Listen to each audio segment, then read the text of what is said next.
வணக்கம். இப்போ ரஜினியை பொறுத்த வரைக்கும் ரஜினி யார் ஆளுங்கட்சியாக இருந்தாலும் அவர்களுக்கு அவர் ஆதரவாளர். இதுதான் அவருடைய கொள்கை, கோட்பாடு, ஸ்டைல் எல்லாமே. திமுக ஆளுங்கட்சியாக இருந்த பொழுது விஜய அவர் ஒரு பொருட்டாகவே மதிக்கல. இவர் முதலமைச்சர் நாற்காலிக்கு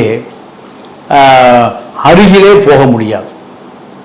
10% வாக்குகளை வாங்கினாலே அது ஒரு பெரிய சகாப்தம்.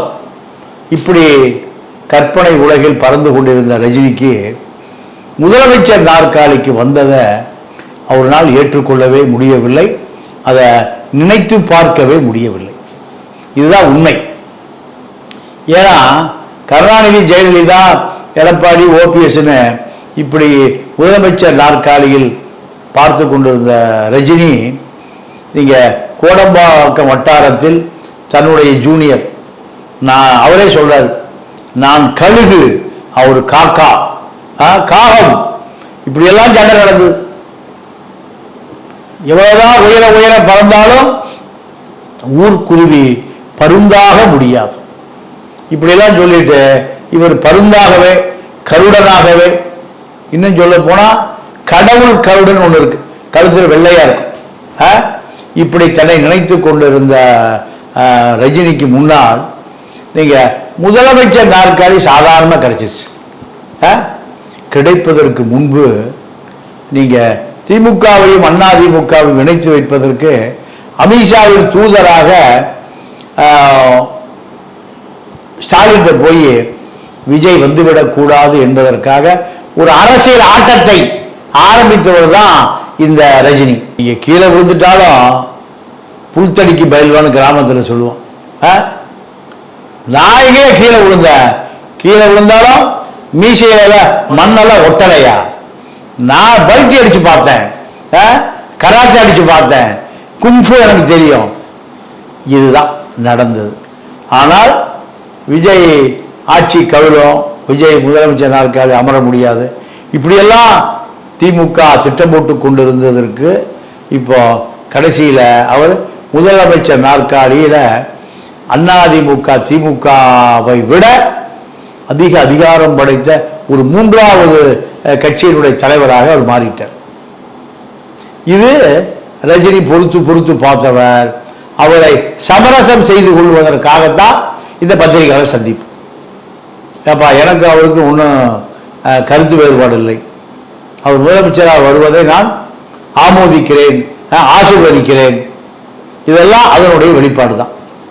இப்போ லதா ரஜினிகாந்த் சொல்லுதான், இந்த முதலமைச்சர் நாற்காலி உங்களுக்காக காத்து கொண்டிருந்தது. நீங்க ஒரு 15-20 வருடங்களுக்கு முன்பு இந்த முட்டாள் தமிழர்களுக்கு நீங்க முதலமைச்சர் ஆகிருக்கலாம். அதை நீங்க சரியாக பயன்படுத்தி கொள்ளவில்லை. அதனுடைய விளைவு இப்போ உங்க சிசிய முதலமைச்சர் ஆகிட்டார். நீங்க ஆதரித்த திமுக அவரிடம் தோற்கடிக்கப்பட்டு விட்டது. அதனால் நீங்க ஒரு வாழ்த்து சொல்லிருங்க. லதா ஏற்பாட்டில் தான் இந்த பத்திரிகையாளர்களை சந்தித்தார். லதா ரஜினிகாந்த் விஜய்க்கு வாழ்த்து சொல்லியிருக்குன்னு சொன்னாங்க தொலைபேசி வழியா. லதா ரஜினிகாந்த் 2 பேருமே முதலமைச்சராக பதவியேற்றுக் கொண்ட பிறகு ஜெகதீஷ் பழனிசாமி வழியா அவருக்கு வாழ்த்து சொல்லியிருக்காங்க.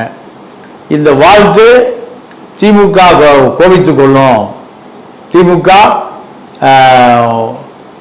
இதை பற்றி பெரிதாக எடுத்துக்கொள்ளாது என்பதை உறுதி செய்வதற்கு தான் இத்தனை நாள் ஆச்சு. திமுகவுடைய மனம் கோணிவிடக்கூடாது, முதலமைச்சர் ஸ்டாலின் தன்னை வருத்தப்பட்டு விடக்கூடாது. காரணம், கருணாநிதிக்கு நண்பர், ஸ்டாலினுக்கு நண்பர், உதயநிதிக்கு நண்பர். அந்த குடும்பத்தினுடைய அரசியல் பிரச்சனைகளை எல்லாம் தீர்த்து வைக்கக்கூடிய ராஜகுரு துரைமுருகன் திமுகவுக்கு குடைச்சல் கொடுத்து கொண்டிருக்கிறார் என்று தெரிந்த பிறகு திமுகவே இவருக்கு மேடை போட்டு கொடுக்குது. அதில் பேசுறார், ஓல்டு ஸ்டூடெண்ட், நாற்காலியை ஜெயித்து கொண்டிருக்கிறார்கள், வகுப்பறை விட்டு வெளியேறுங்கள். இது துரைமுருகனுக்கு ரஜினி கொடுத்த அட்வைஸ். பொல்லாத ஆலியா துரைமுருகன், கலைஞர் கண்ணிலேயே விரல விட்டு ஆட்டுவார்.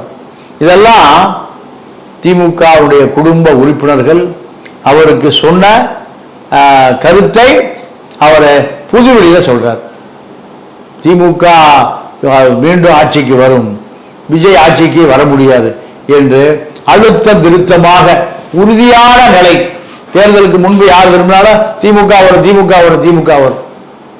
இப்படி எந்த பக்கம் 4 திசைகளிலும் திமுக புகழ்வாடி கொண்டிருந்தவர்கள் எல்லாம் இப்போ எங்க ஒளிஞ்சாங்கன்னு தெரியல. நாம இப்படி ஒளிஞ்சிருந்தா எதிர்காலத்துக்கு நல்லதல்ல. அதன் விளைவாகத்தான் விஜய்க்கு கணவனும் மனைவியும் போட்டி போட்டுக்கொண்டு வாழ்த்து சொன்னார்கள். அந்த வாழ்த்து யாருக்கு தெரியாது, பேசுறவருக்கும் கேட்கிறவருக்கும் தான் தெரியும். அதனால நம்ம மீது ரசிகர்கள் கோபப்பட்டு விடக்கூடாது.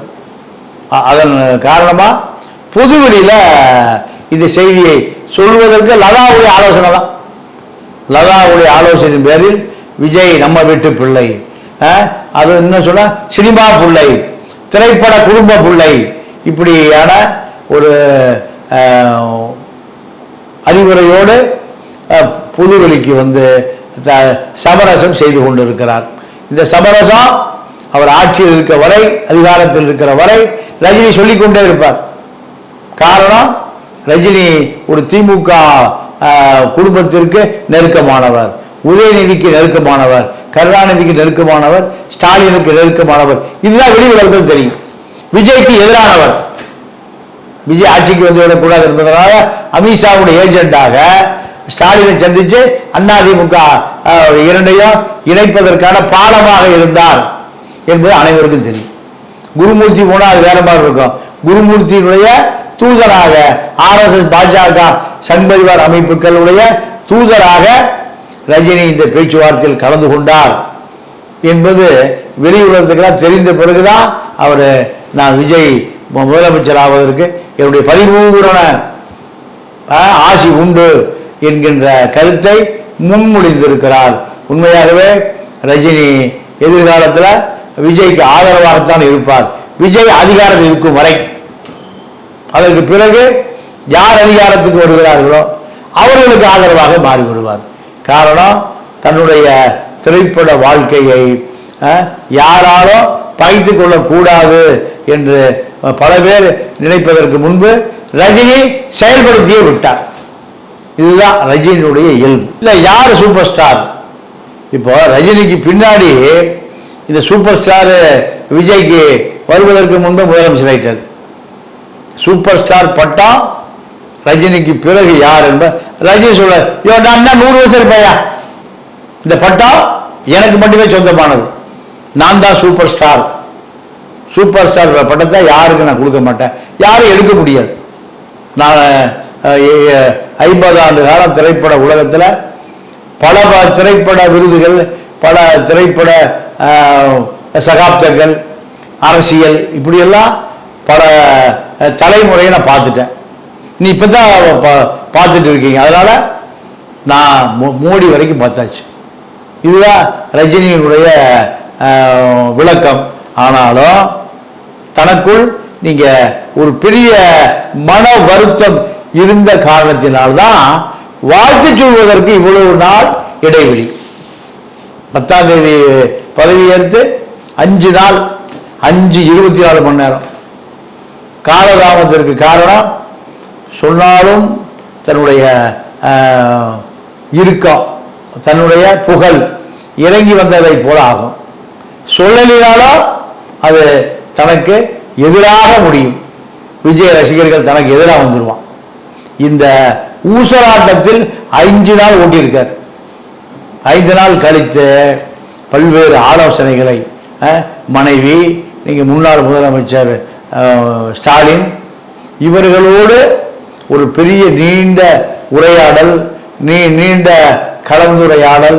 இதற்கு பிறகு நீங்க சொல்லியிருக்க, நம்ம வீட்டு பிள்ளை, திரைப்பட குடும்பத்தை சேர்ந்த கலை உலக பிள்ளை சொல்லியிருக்க. நீங்க தான் கலை உலகத்தினுடைய மூத்தவர்.